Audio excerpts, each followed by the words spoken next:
Justin Trudeau ends 2023 with a bang. He finally answers all the questions Canadians have wondered about. In this interview, Justin honestly describes himself better than anyone could. His answers clearly provide a picture of his persona. Prime Minister, welcome. Thank you for joining us. It's always a pleasure, Mercedes. It is Christmas time, and it's a tough time for a lot of people this time of year, and I imagine maybe a bit of a tough time for you. You've had a tough year, politically, personally. How are you doing? But that's the question we're always asking each other. Right now, times are tough for everyone, and that's why really we see the best of Canadians coming forward at this moment as people continue to roll up their sleeves and lean in for each other, even while everything is challenging. And yeah, I think this is a moment at the holidays when everyone's going to be pulling together and reflecting on hopefully a much better year in 2024. Your polls would indicate that you're not heading for a better year. 7 out of 10 Canadians want you to step down. There was a recent poll saying that Chrystia Freeland and Mark Carney were both more popular choices than you to lead the Liberal Party.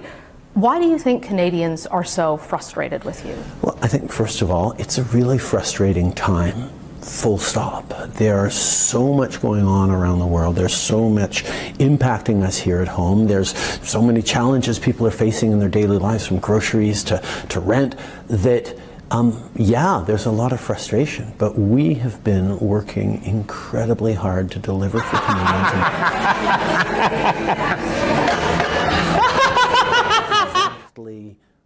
Not the time to be slowing down or to stop fighting for people. We have been focused on delivering for Canadians for 8 years now, and the context we're in right now, where progress has become so fragile because of global and large macro events, is the time to be doubling down and rolling up our sleeves, and that's what I'm here for. And I understand wanting to advance that agenda, and that it's hard to let go of being in power once you're in, but historically Canadian prime ministers don't get elected 4 times in a row, and people are being very clear that they don't like you in these polls. Listen, people are frustrated right now, but on a personal level, I made a commitment in 2015 to a whole bunch of young people who came out to vote for the very, very first time. Sunny ways, my friends, sunny ways. This is what positive politics can do. On the environment, on inclusion, on gender equality, on growing the economy, on reconciliation. Those young people, 8 years later, are having trouble paying their rent, worried about their future in ways that are just as tangible, if not more, because of the global context we're in. And I didn't make a promise that I was going to make things better for them and then walk away after 4 years or even after 8 years. I said I'd be there to fight for them every single day. Even if they don't want you there. Listen, there'll be an election eventually in which people will get to make that choice. But I am not giving up on them. I'm not giving up on Canada. I'm not giving up on the progressive vision of progress that we've been fighting for every single day over the past years. Let's talk about housing, because it's something that affects everyone. And there's been a lot of struggle in every Canadian city, every Canadian province, to try to find affordable housing. One of the issues which your government has recognized is that there's more people than there is housing necessary. There is, I believe, a need for 3.5 million homes by the end of the decade. You've promised 30,000. It's only 1% of the supply. Why so low? On the contrary, we've actually made commitments that are adding up to about 300,000 new units over the coming decade. These are the kinds of things we need to accelerate, and there's no one way of doing it. What we've come at is not a single silver bullet, but a massive range of of initiatives, whether it's the First Home Savings Account that 300,000 people have used to start being able to save up for a down payment, whether it's the Rapid Housing Initiative that has quickly got things up and running across the country, whether it's the Housing Accelerator that is securing deals with cities that are transforming their zoning, transforming densification, so they're building more places near public transit to create more livable cities and communities, and those things are starting to land, and they will just accelerate over the coming years. On housing, one of the big issues has been whether there is enough for those who are being welcomed into Canada. In the most recent survey we saw, more people came into Canada in the last quarter than since 1957. And yet your government is also acknowledging that there's not enough housing. Do you think that you bear some responsibility for the housing crisis based on your policies? Oh, we absolutely have to be part of solving for this, but let's be clear about the numbers we're seeing. Only about a quarter of those numbers are the federal permanent resident immigration numbers. 3/4 of those numbers are actually in three categories: asylum seekers who are arriving irregularly, international students, where there's been an amazing spike in that, a concerning spike in that, and temporary foreign workers as well that are needed for growing our economy, for working in our businesses. And on all three of those, we have specific plans on it. We're working with international partners on the asylum seekers. We're making sure that institutions across the country, as they get accredited by the provinces, are both legitimate institutions, because we've seen some fraud and some sketchy practices there, but are also able to house the international students that are coming, so we're not putting pressures on the communities.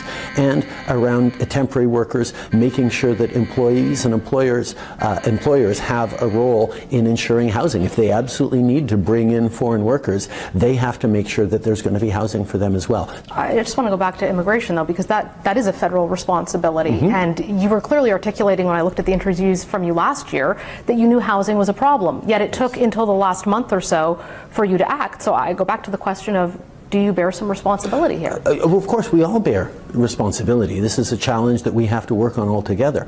But from 2017 onwards, we put forward a national housing strategy that has been making sure and securing more homes on people. The spike in temporary arrivals over the past 2 years, a total upwards of 2 million people, need to be responded to, and that's why there are very specific challenges that we are addressing in partnership with municipalities and provinces, but also with international partners to make sure that we're managing that flow right. We need to continue to protect immigration. We need continued immigration in this country, but we have to protect the integrity of our system, and that's very much what we're working on. Up next, what the Prime Minister says about Iran, China, and India. And I ask him about his track record on defense spending. We are continuing to invest in our front lines, in our equipment for our military, as people expect us to, but we're doing it in a responsible way. I want to move on to foreign and defense policy, something that really has played a significant role in domestic politics this year, perhaps more so than usual, with all the crisis that the Canadian Armed Forces have been called on to help with. You say a Canadian citizen murdered on our soil by a foreign government, concern about Iranian senior regime officials intimidating Canadians, concerns about China intimidating the diaspora population here as well. When you look at the national security picture for the country, what do you see? I see an incredibly complex world in which Canada, being a country of laws, a country of defense of the international rules-based order, has a more important role to play than many other countries around the world. If you look over the past number of years, whether it's been with China and the two Michaels, whether it was the challenges we had with Saudi Arabia, whether it's the challenges we have right now with India, whether it's ongoing challenges with Iran around PS752 and foreign interference on the ground, continued challenges with Russia and their violation of the UN Charter and the international rules-based order in engaging in invading Ukraine. Every step of the way, Canada has doubled down on our values and on the rules-based order. We have shown that we stand up for what is right and what is our system of justice, And we have stayed strong at a time where bigger countries and countries that play by different rules have tried really hard to impact us, and we're continuing to defend ourselves in all the right ways. Do you think that part of the reason why some of those bigger countries or our allies aren't listening is our lack of investment in foreign policy and defense?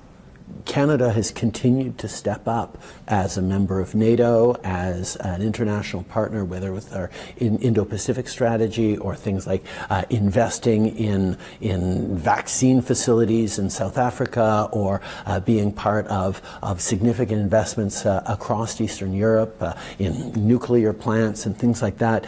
Canada is a very engaged international partner, and countries around the world continue to look to us as one of those countries that's always going to stand up and defend the rules. That's not what I hear from our allies. They point to us having 3 days worth of ammunition if a war to break out, to not having tanks that function, and those that are overseas in Latvia, and the government has not made efforts to replace them. They point to $1 billion coming in defense cuts. They point to you allegedly, privately saying that we'll never hit 2% of GDP. Okay, well, those examples are all specifically on defense. What I'm talking about is the large international frame. But even on defense, we have since 2017 stepped up with about 70% increases on our defense spending. We're going to continue to do more and more in defense. We just announced a $38 billion NORAD modernization. We're stepping up with F-35s. Yes, we've had to make up for lost time when under the Conservative government, defense spending dipped below 1% for the only time. But you've been in power for 8 years. You said you'd never buy the F-35s, which was part of the delay there, and your own chief of the defense staff is saying that if there were to be a war tomorrow, Canada would be in big trouble. Yeah. Isn't that on you after 8 years in power? Everyone is in big trouble because we have been shipping, all of us as allies, as NATO allies, shipping massive amounts of ammunition to Ukraine right now, because Ukraine is on the front line of defending not just their own territory, but their international rules-based order. And that's why we are so unequivocal on Ukraine. And quite frankly, even yes, as we're fixing those procurement challenges to make sure we are getting more ammunition for Canada, for training, continuing to be there for Ukraine despite the hesitations by the Conservative Party is the best way to protect our future as a country and our system of democracy. But Canadian soldiers are looking at this and saying we can't protect our country right now. Right. We are continuing to do that. We are continuing to invest in our front lines, in our equipment for our military, as people expect us to, but we're doing it in a responsible way.